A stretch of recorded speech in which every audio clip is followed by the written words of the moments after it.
One day I'll be good enough, though. We're live now. No worries. Awesome. Okay, good afternoon, everybody, and welcome. So we thank you for joining us today for this work session to discuss financial empowerment centers, I believe. I'm not sure who is on the lead on this, so I'll just ask that we start with introductions. My name is Loretta Scott. I'm City Council President, and my colleagues are, you all probably don't know where I see you on the screen, but okay, Councilmember Melendez. Afternoon, everyone. My name is Miguel Melendez, council member at large. Councilmember Pio. Councilman Jose Pio, Northwest. I am in finance, so I'm extremely excited about this meeting tonight. You could be a council member and a councilman at the same time, but you know, it's safe with the member. Councilmember Gruber. Hi, Mitch Gruber, at-large member of council. Councilmember Harris. Hi, this is Lachey Harris, council member for the South District, and I too am also on Finance Committee. Yeah. Councilmember Evans. Hello, Malik Evans, council member at large. Councilmember Patterson. Good afternoon, Councilmember Mike Patterson, Northeast District. Councilmember and Vice President Willie Lightfoot. Greetings, everyone. It's Councilmember Willie Lightfoot. Peace and blessings to you. Look forward to the presentation. Okay, thank you. So, and who do we have with us today? Hi, my name is Mina Hatami. It's an honor and a privilege and excitement to be with you all. This is my first meeting the Rochester City Council. I am the counseling manager of Financial Empowerment Center. Yeah. And hi, I'm Taylor Plord. I'm the Financial Empowerment Initiatives Coordinator in the Mayor's Office of Community Wealth Building. And I'm also the local government manager of the Rochester Financial Empowerment Center. Just a lot of titles. Okay, so Mina, are you on lead with this? Actually, Taylor's gonna start it and I follow along. Yep. So I'm gonna go ahead and share my screen. We have some slides to present for you. Today we're gonna go over the FEC model. It was a while back. We briefed you all on what the FEC actually is. And when I say FEC, that means Financial Empowerment Center. But we wanna refresh your memory about what it is, what we're doing. We've been operating for 1 year now. We launched in February 2020 before COVID hit, transitioned into serving remotely and have been operating for a year. And then we'll go over just what that process was like. We'll go over a couple client stories to share with you all, a couple impact stories from our partner organizations, and then we'll go over some numbers with you about the people we've been serving and how we've been making an impact, just to give you an update on what it is we are actually doing. So I'll go ahead and share my screen now.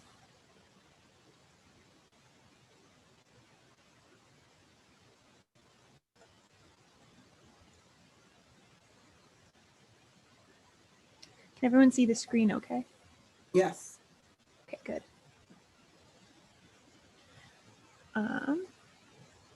Right, and then here's just the agenda again. We're gonna go over the FEC services, what it was like for us to launch, talk about who we're serving, talk about how we're serving them, and then have a Q&A time. But if any questions or comments come up while we're presenting, feel free to interrupt us. It will help us tailor our presentation to you all. Initially, I just want to go over the FEC structure. FEC is focused around providing free professional one-on-one financial counseling as a public service to Rochester residents. To make sure we do it effectively, we've partnered with an expert on counseling around finances. That's Consumer Credit Counseling Services of Rochester. And it's all part of a larger movement to replicate this program in cities across the US. The FEC model was first created under the Bloomberg administration in New York City, a little over, I think, 11 years ago now. And it's been replicated in over 20 cities across the US. Rochester is one of them. And the program has 4 pillars or 4 areas of focus for the counselors with their clients. And that's providing safe banking options, helping clients to establish and build credit, encouraging clients to reduce debt, and supporting clients as they build assets or increase their savings.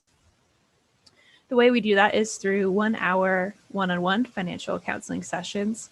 We have a team of 4 counselors. Mina will talk about them more, but we have 2 Spanish-speaking counselors, and we have 4 total counselors. They meet with about 6 clients a day, and they go through this model with their clients every single time.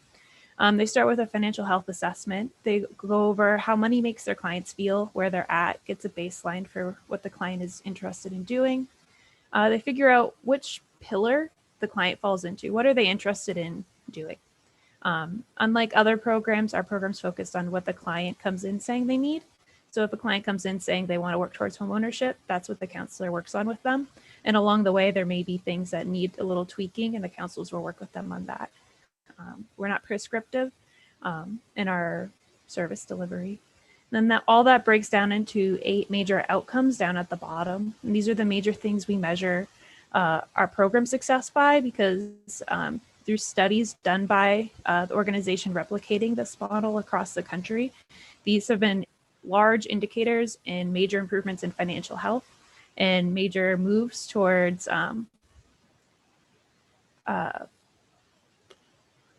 I don't want to say financial freedom, but along those lines.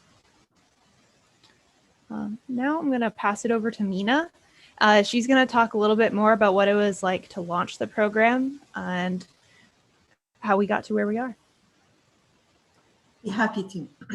So this story started about 3 years ago, and that's when Taylor and I had not met. We didn't know each other. We didn't know such thing will come to fruition and we will be a part of it. So just about 3 years ago, Brad Willows, that I'm sure all of you are very well familiar with, learned about this program in New York City and got interested in that one, wanted to go and see what it is. And then about the same time, Chad Reflin, which is a very loved name in Rochester as well, learned that there's such thing, and eventually they got together and brought it to the attention of the city and wanted to know if implementing such a program in Rochester is possible.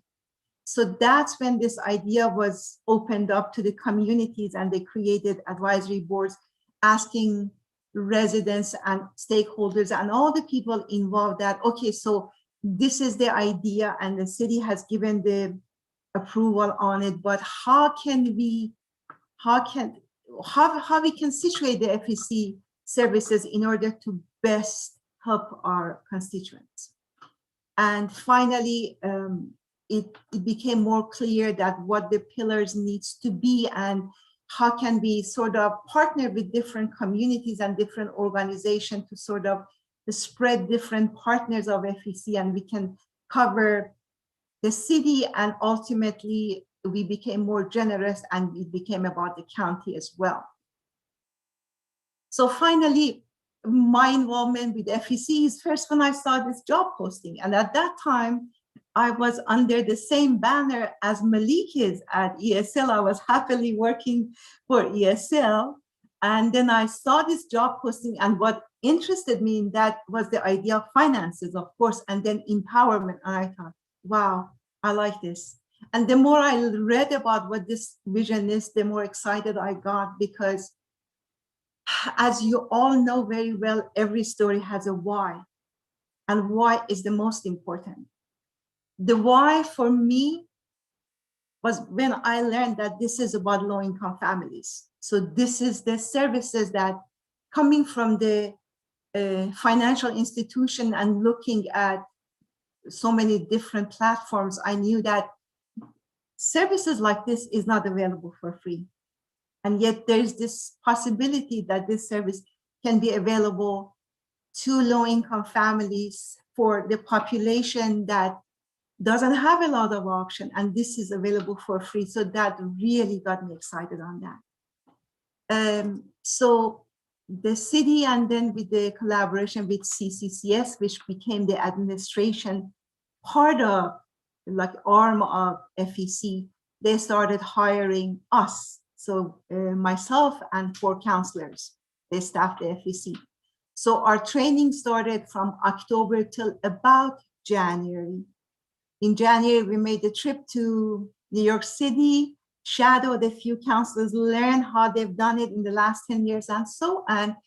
We started our soft launch, and we were very excited to get together with all of you and do our public official launch in April. And you know the rest, it never happened. It never happened because our world changed as of March of last year.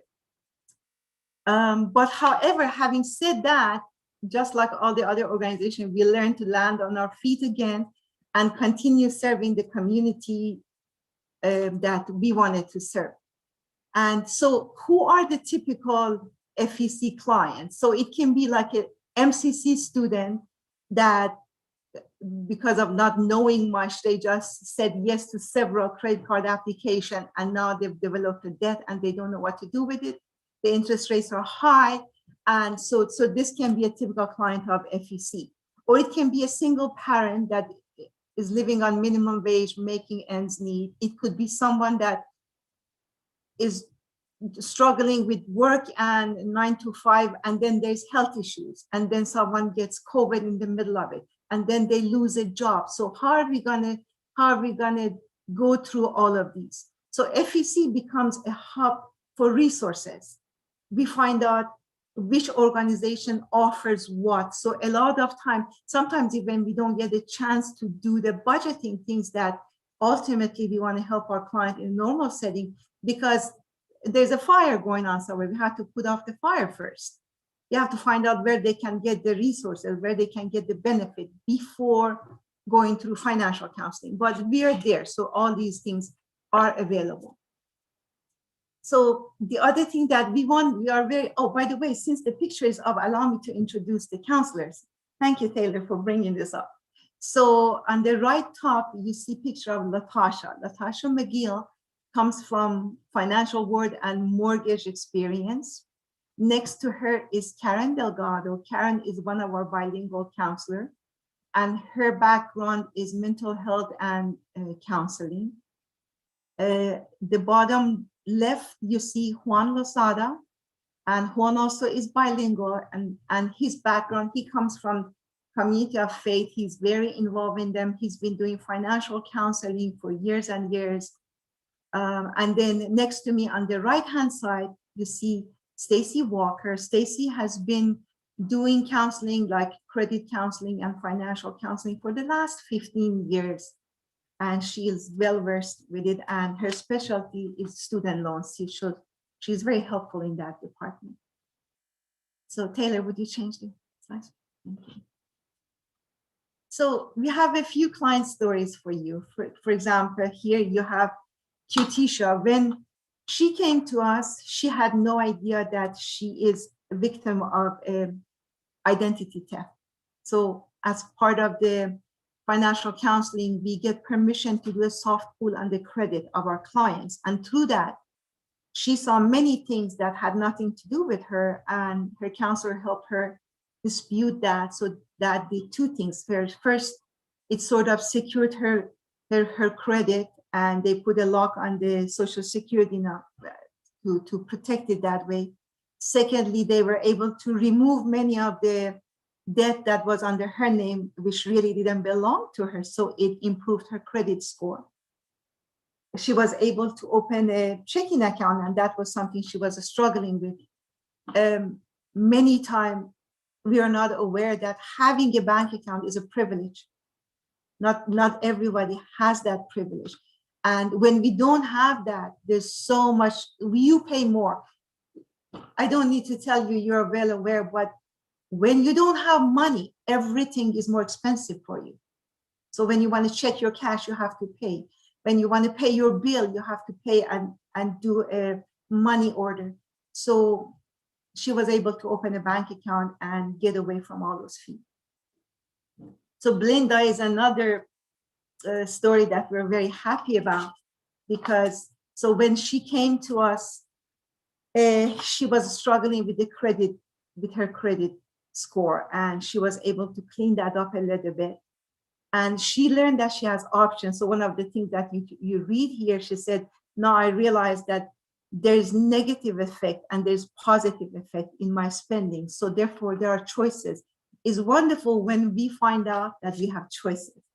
So someone else that we don't have a picture of, but he has allowed me to share his story, is David. So David, like me, has this habit of good coffees. He loves coffees and he loves his family and friends.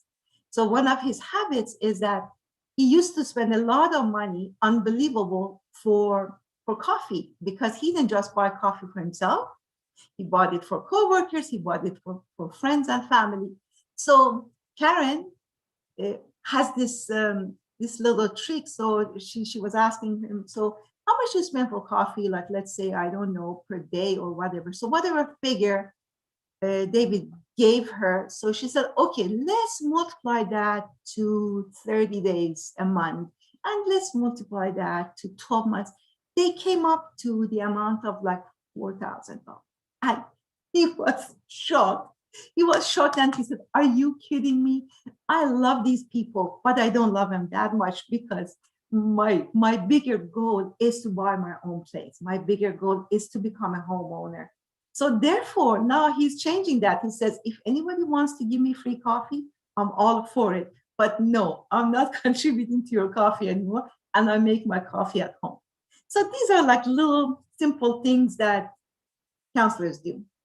So now, after that, who are our partners? Because our partners, they are the organization that actually refer clients to us. So and we try to actually cover all 4 quadrants of the city, and the areas that we're a little bit, we're not present, we're trying to create new partnership for that. For example, Ibero is in the northeast side of town, and their goals are, I'm sorry, I'm reading somebody else's. Hold on one second. This is not Ibero. I'm reading. Okay, gotcha. All right, northwest side of town. Yes. So they are one of our co-location, meaning before COVID, we had a counselor having an office in Ibero and counseling their clients. And hopefully after COVID, the same thing will continue. So they have received funding, especially with the CARES Act and everyone. So in order for, they either strongly suggest FEC counseling to their clients, or they sort of make it mandatory. So therefore they send referral to us and we counsel these people, and we try to make a difference in their lives. Their goal and idea is to move the clients towards self-sufficiency. Well, it's wonderful that the fund is there and they can help with rents and different things, but then the ideal situation would be that 6 months down the road, the same family would not be in the same situation, and they can take care of their basic needs. So FoodLink is another partner that we co-locate with, and they have this wonderful apprentice program that they offer to reentry population. So for 3 months, they teach them cooking and culinary arts, and then they help them get a job in different organizations. Wegmans is a big supporter of them. And then they continue their relationship with them, and up to 4 years, they are the FoodLink's alumni, and they make sure that they are on their feet and they are self-sufficient and so on. So the next one that we have, Taylor, is, yes, CEO, Center for Employment Opportunities. So again, the reentry population, we are very thrilled about our partnerships because it's through them that we get to be in touch and sort of be humbled with the population they learn, and really for us to be educated to know how much we don't know. How much we don't know about justice system, how much we don't know about what our community members go through. And then we can teach them a little bit about why credit is important, because that's something they wouldn't know. We can teach them a little bit that it's okay to trust the banks. It's all right. You can open a bank account because the trust is not there and they have good reason not to have it. Rochester Housing Authority has been a great partner for us with all the programs that they have. So right now, they have this program that they offer assistance with late rent payment. And they refer the client to us because the idea is, again, that, well, okay, we help you with the rent payment, but let's make sure eventually you have to pay it. And let's make sure a year down the road, your budget is intact. Let's make sure there's better employment for you. What I forgot to say, some parts of our services is that if there's a job loss and we know of something, we will send that information to them. So having said that, we are very thrilled about the opportunity that we have, that we offer this service. We're part of the service, but Financial Empowerment Center has nothing to do with Taylor and I, honestly, has nothing to do with particular counselors. It's an idea that's being supported.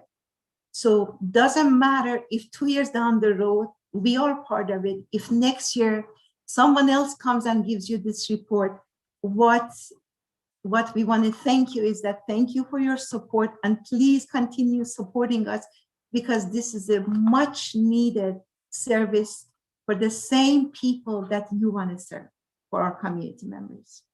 I believe this is the last slide that I do, right? Okay, thank you. Thanks, Mina. I will tag on it to the comment about the partner. We didn't hit on it earlier, but we do partner with more. We have a couple different types of partnerships. We have referral partnerships and co-location partnerships. The stories we shared are 4 of our 8 co-location partners. Because of COVID, we haven't been able to co-locate, so have one of our FEC counselors in their offices. As soon as it's safe for our counselors to return and to see clients face-to-face, then we will. But for now, all of our partners are making just referrals in to our program. We do have 4 other co-location partners that weren't listed here. And yeah. Next, I'm just going to go over some numbers with you all. They're just a general breakdown of what our clients look like, how they use the money. And this is all anonymized and aggregated data. We're a very data-driven program. We have our own proprietary database that we use that we're constantly updating and improving. So as I go through any of this data, if you have any data points that you'd be interested in hearing about or anything that sticks out to you as like, oh, that would be a good thing to collect, feel free to let us know. We're always adding new features.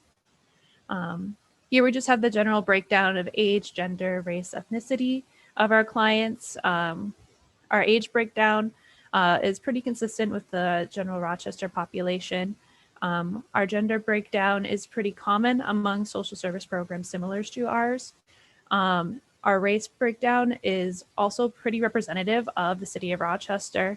Ethnicity-wise, though, we're not serving the Hispanic community as much as we could be, so we're actively improving that service and improving our connection with the Hispanic population in the city of Rochester. Here we have a breakdown of clients' residencies or mailing addresses.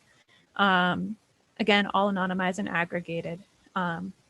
Here you'll see that we're not as strong in the Northwest quadrant right now, but we're going to connect Councilman Pio, yeah, and we're going to improve our services up there.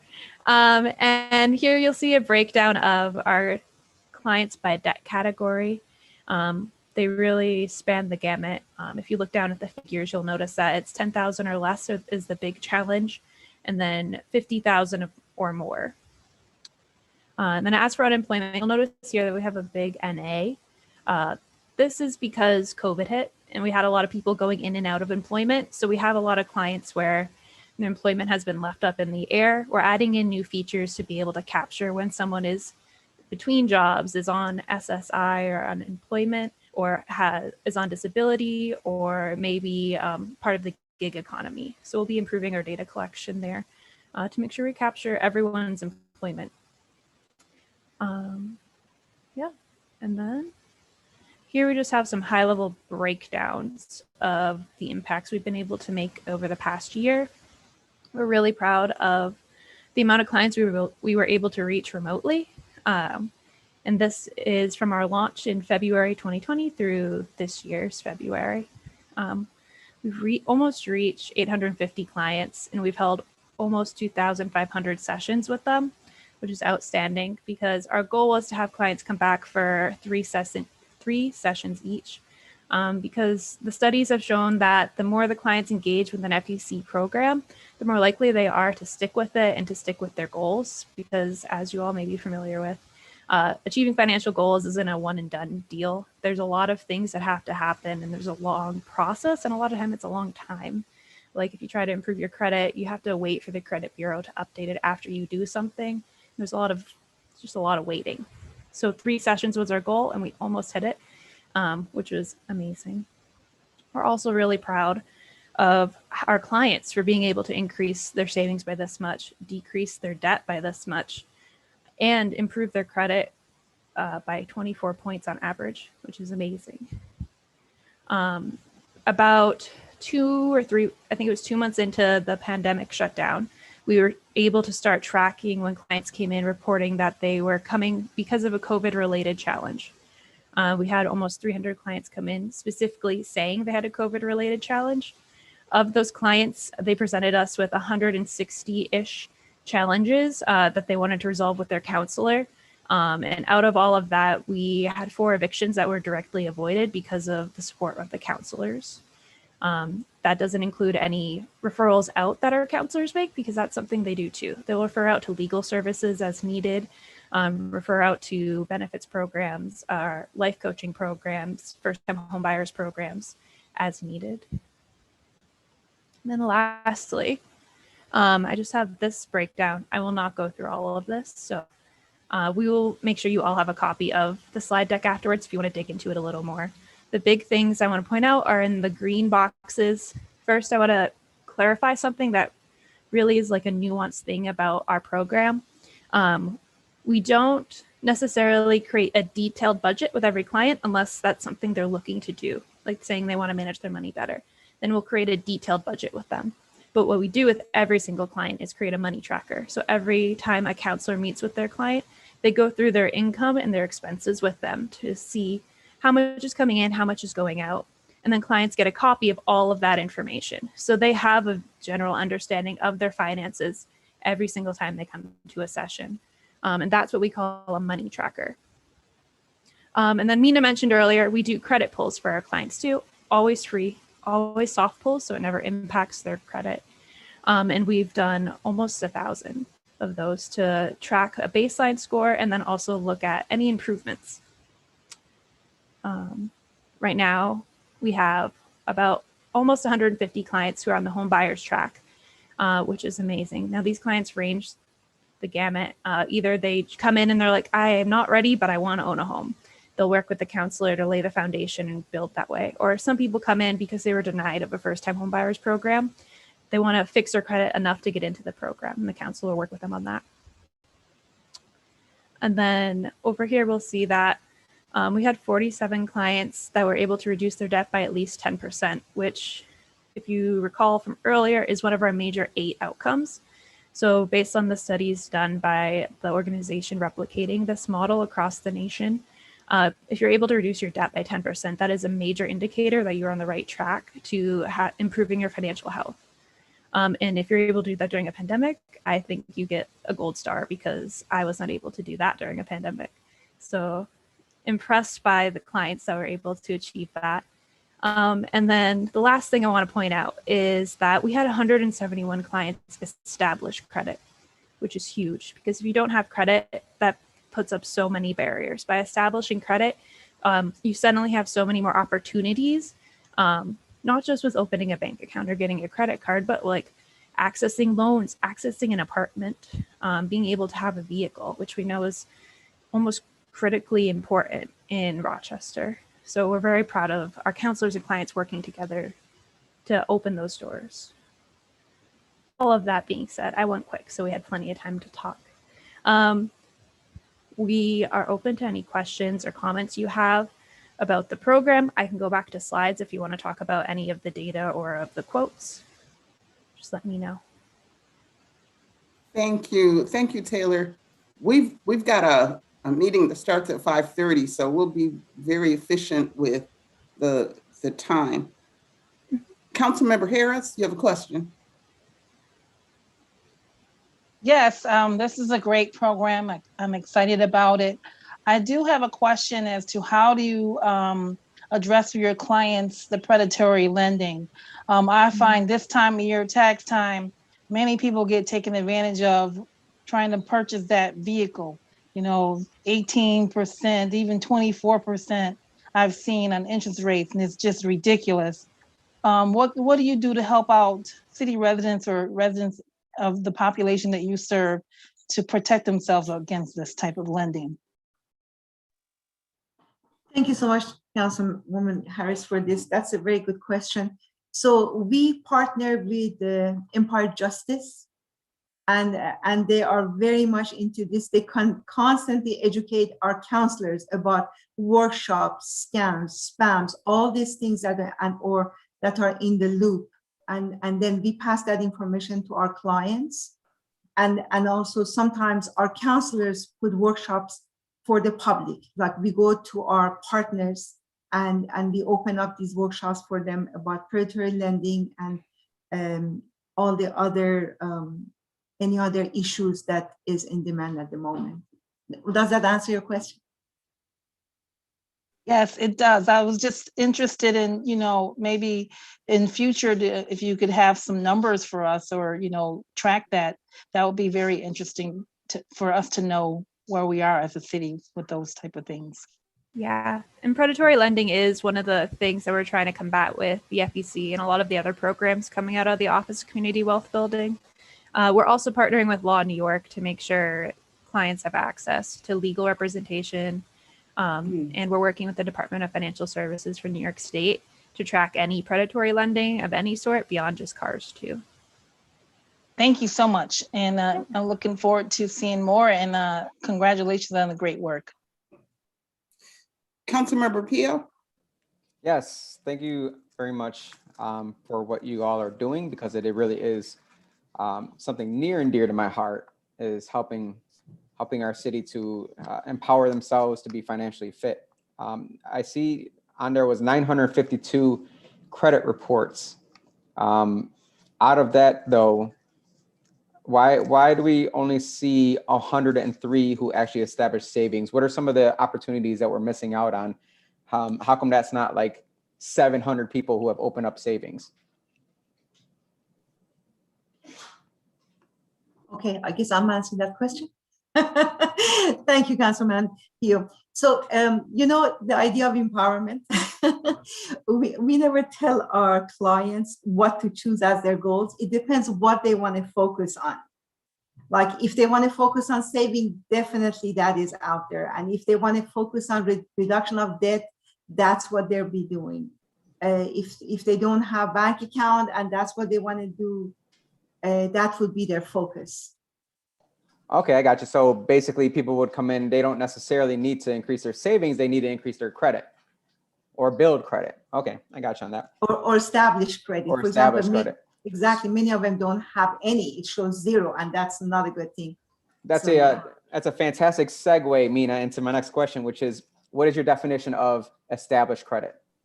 And I hope it's an easy question. All right, it is an easy question, yes. Okay, established credit. So when the counselor pulls the soft pull the credit and they see that it says credit score 0, and we're thinking, what does that mean? There should be something. There's nothing, because they are invisible. They are not shown in any credit reports. So therefore, what are the things we need to do? What are the suggestions we can give them in order for them to exist somewhere in the financial world? One of the first thing is to open a secured credit card. So what is that? Like if you have a $300 saved, put that in one of the institutions such as ESL or other financial institutions, and then you can open a secured credit card. Based on that, when you use that, it looks like this is credit, but really it's your money. Do that for 6 months, for a year, and then you actually start showing.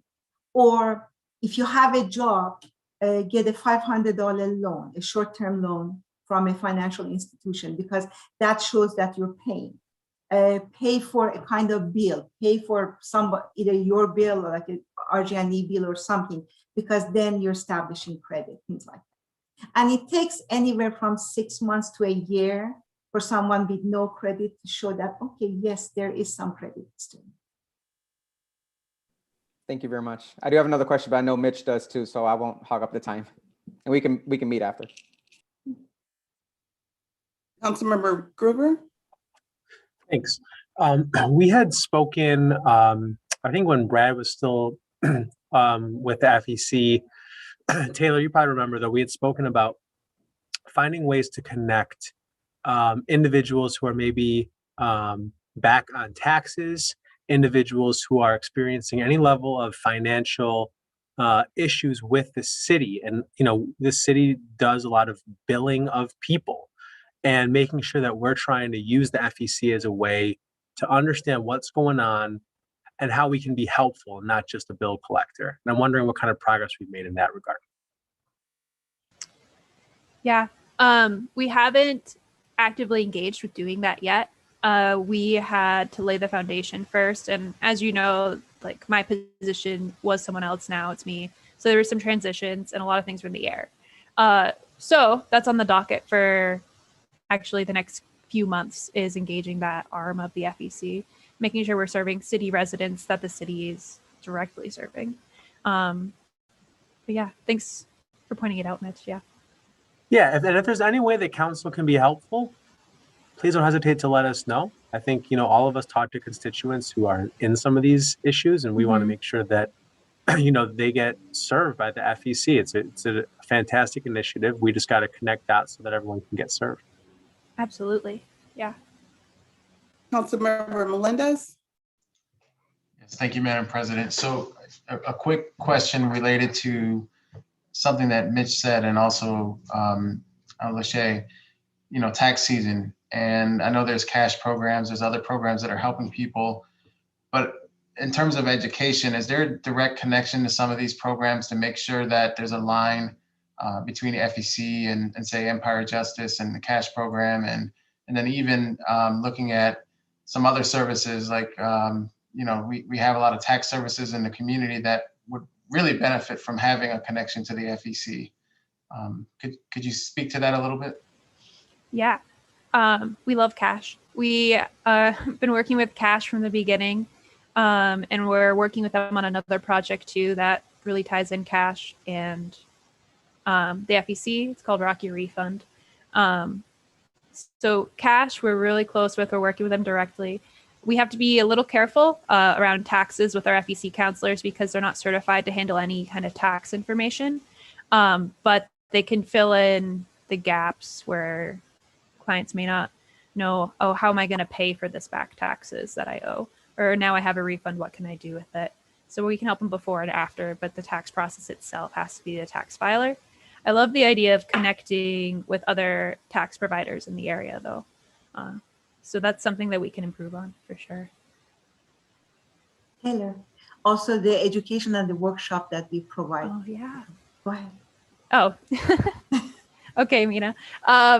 We also partner with Cash to do a few workshops here and there and they send out information to consistent clients who come into Cash.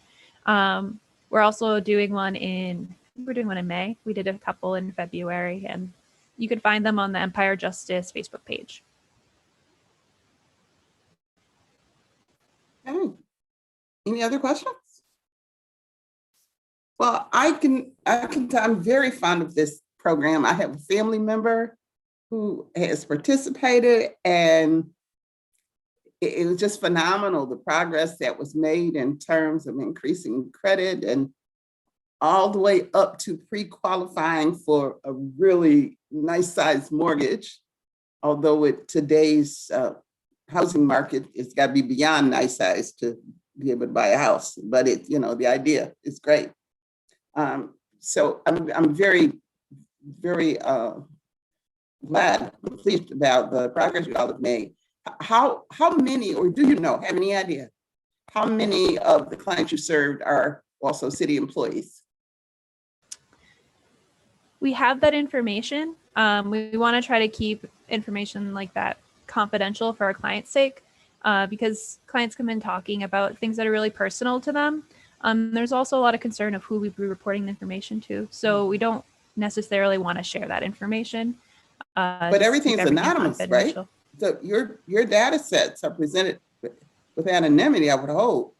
Yes, absolutely. They're all, well, we do anonymized and aggregated information. We can connect offline and I can see if the numbers are big enough that we can share them. We got to make sure that it's not too small of a population. Yeah, because then you could identify somebody perhaps. And I'll look into it for you, okay. President. I'm just curious because it is always about connecting dots and dealing with the populations or segments that you have close contact with or access to.